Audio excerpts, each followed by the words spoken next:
had time to sit, rewatch, and still don't got answers for what happened to Arkansas this past Saturday.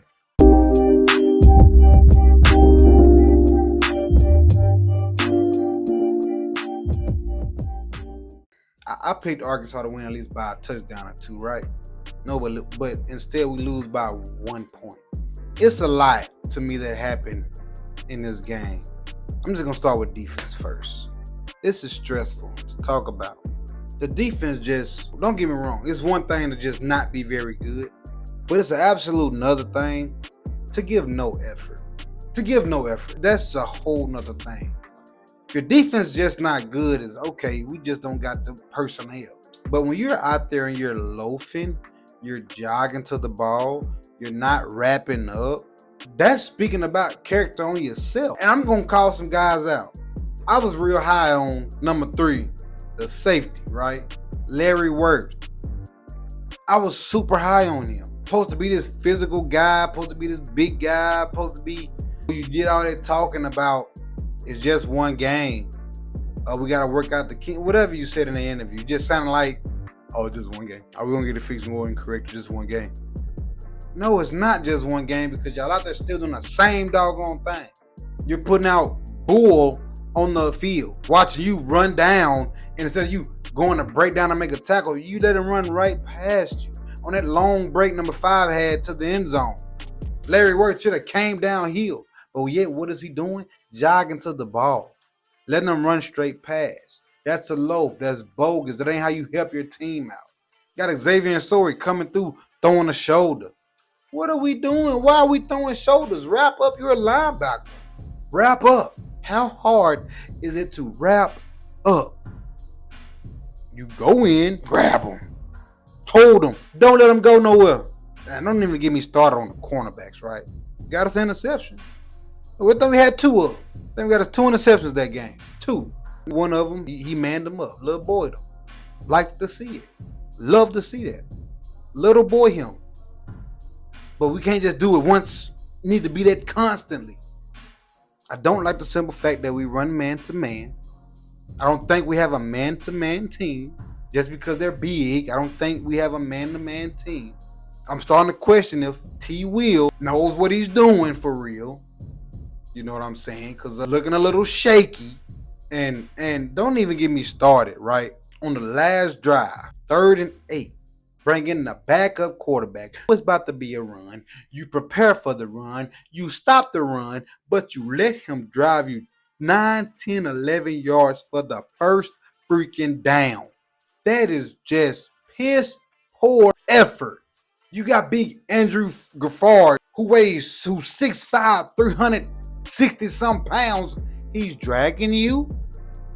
You can't just put all your weight down. We got the other 3-4 other hogs there. We can't get this guy to the ground to call a timeout to get an offensive time to get to the down the field to kick a field goal or either score. Are we serious? Then on the last play of the game, last drive of the half, don't get me wrong, it was pass interference. I'm not taking it with you. But you shouldn't have been in a position anyway. Why are you even in that position? Why are you biting on a double move when you know they're trying to score? So what, they get 3 points? Don't give them 6. That's common sense. It's some things you just got to know when playing this game called football. Let them have the underneath route. Take it. Why are you biting on a double move? So what happened to you? It was your fault. You deserve that. Want to get up. No understanding down and distance. You learned that in high school. Now, don't get me wrong. I understand the high school I went to, Warren, Arkansas, where we done produced just 4 NFL players. I get it. We may be a little more advanced and know a little bit more coming out of high school. But that's a high school. Know the down and distance. I hear my high school coach yelling at right now. Know the down and distance, man. Know what they're trying to go score before half. Don't let them get in the end zone. They kick a field goal, so what? We lose by 1. So just imagine if they don't score that touchdown. Even though they scored, guess what? We're still okay, and we still bring home that W. It's just horrible. You know, I get it. I get big Campbell. I get it, man. You ain't got help.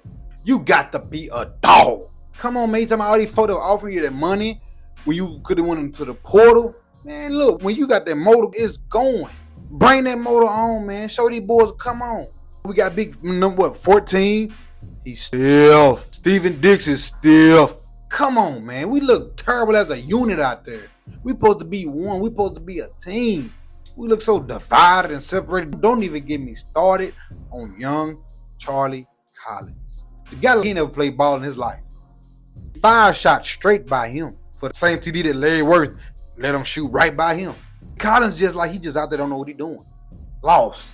That's what our defense look like right now. Look like confusion. Don't know how to help it. How do you help it? Now we got Notre Dame finna come in to Fayetteville, Arkansas.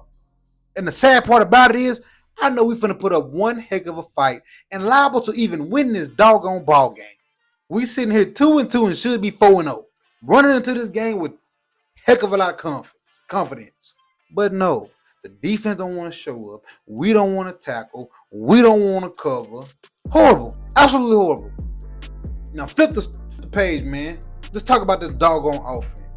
And I didn't think I was going to get this upset, but now replaying everything in my mind is ticking me off. And back to defense. Back to defense. Y'all know how many rushing yards they had on us? The quarterback and the running back both had 100 on us.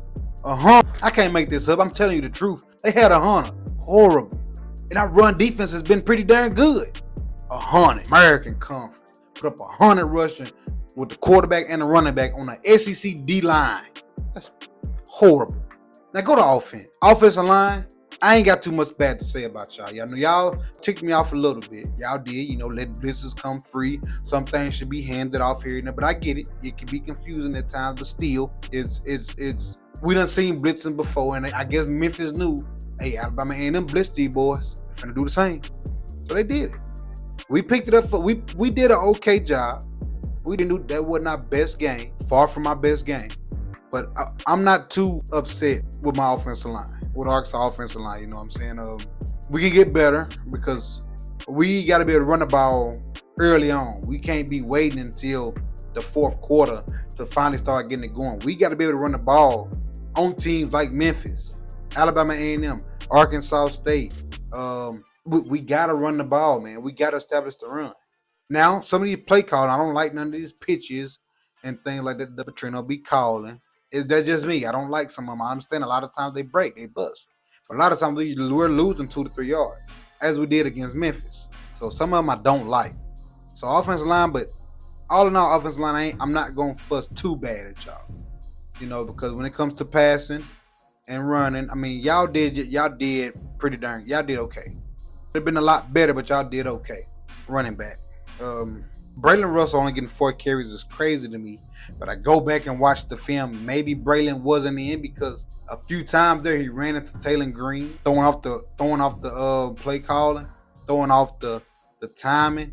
So maybe that's why did not get reps that he needed. Because believe me, the way we was moving that ball there in the fourth quarter, going down and get ready to go score, I would have had Braylon Russell carrying that ball over Mike Washington. But we're gonna get there. Receivers. Sometimes receivers, we got to know when to go beat a defender. Taylor almost threw a pass to Omega, and Omega just trying to let it come there. Not understanding there's a defender right behind him trying to run through him and go pick it off. Hey, go attack that ball. And if you can't get to it, you become the defender, knock it out. You know what I'm saying? You got to do those things. You got to knock it out. For the most part, I can't really blame too much on receivers. You know what I'm saying? Besides, being the defender at times, our receivers are really making me pretty proud. Don't get me wrong, this was Rohan Jones' game. Don't get me wrong. Now Rohan Jones doing his thing. But receivers, I can't be too upset with the receivers. Tight ends, you're getting a lot better with blocking Rohan Jones coming along. He's doing exactly what I thought he would be doing after we picked him up. Go to Taylor Green. The question was asked to Sam Pittman about, do you think Taylor Green stared down his receivers? Pittman said, no, I don't think so, which is a lie. Yes, it's obvious. Taylor Green's eyes does not leave where he wants to go sometimes. And it throws everything off because the defender's just reading his eyes. That one interception that he threw, to force it to Blake. Guess what happened? Picked. That one pass, he's trying to run all over the backfield and make an ill-advised throw. You're late. Picked. Then he almost threw the one he threw to Mega Blake again when the guy broke on it. Almost got picked, but luckily he just dropped it. Taylor does have a problem sometimes staring down his receivers. And on that one play when he threw that interception to Mega Blake, you had 17 in the middle of the field wide open, right? Running wide open. You dump it off to him, he gained an extra 5-10 yards. Easily. Taylor understand. I watched DJ. DJ said it. I sometimes just think he's doing exactly what Bobby tell him to instead of being a quarterback. You got to be a quarterback. Know your reads, know where you're supposed to go, and if it ain't there, understand that something else is. Sometimes I don't think Taylor does that. All right, and then he's back all the way back around, whatever, because we lost by 1 point. 3 drives, we fumbled, punt, the sack takes out of field goal range.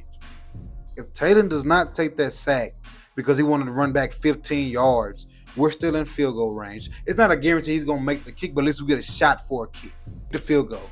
We still win. 2 points, right?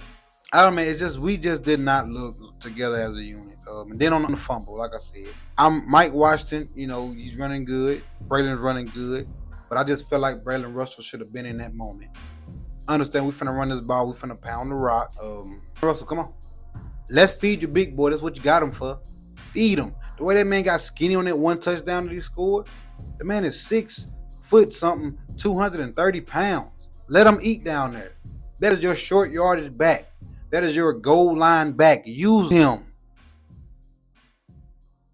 And it's just we're so close to being 4-0, but yet we're 2-2. Finna play a hostile Notre Dame team, right? Hostile. And we'll do a breakdown on them guys later on. But I just had to come back and do my recap on this game because just going back, watching it, man, it's frustrating because the defense didn't show no effort. The offense just making non-needed mistakes, beating ourselves. And let me say this. A lot of folks love to blame coaching, right? I'm not a fan of it neither. But I can't blame Sam Pittman on this one. And I learned this from experience, right? Y'all see the trophies. I'm not just talking like I just watched football. I was actually a pretty decent football player. Mistakes happen along the way, and I just didn't take what I needed to take seriously. So when I talk, I'm talking from experience and pretty good experience. I watched my brother get chewed out in the football game, right? Because why? Loafing, being lazy, not caring, no effort. Coach called him out in the middle of the darn film session. We in high school, stood up as a man, apologized to the team and the coach, and we never had another problem from him after that. So sometimes it ain't the doggone coaching, man. Sometimes your players don't give a crap enough. That's sometimes what it is. We always want to put the blame on the coach. No, man. Sometimes that player just ain't got the heart to go out there and do what needs to be done. Because he's a selfish player, because he's getting his money, because he's starting on his defense. That's the problem. It ain't always the doggone coach. Sam Pittman. Yeah, Sam ain't got no fire about himself like I would love for him to have. But at this particular moment, at this particular point, Sam can't run out there and run the plays for him. He can't make the tackles for him. He can't cover the wide receivers for them. He can't do it. He's the head coach. Understand that. Everything can't be blamed on Pittman, but I get it. He's the head coach, so it has to. No, start holding players accountable. That's the problem. I'm paying y'all hundreds and thousands of dollars. You're going to be held accountable. Stop always blaming Pittman, man. Sometimes it's the doggone players. And that's for real. It's the players sometimes. But I don't went on this rant long enough. I didn't plan on it being as long. That's my recap of the game. If we don't get defense together and we don't put together a better we put up 300 yards on offense. But defense got to come along. Taylor Green got to quit making those mistakes and play good football. I don't think we have a bad football team. They don't have a fire lit up under them right now, and I don't know why. We find that fire. I feel it's going to be a good game. We could even possibly win this game. But let's help our head coach out. Let's help Sam Pittman out. Sam Pittman get mad, and that's my take. Comment down below how y'all felt about the game. And yeah, man, we'll pig Suey.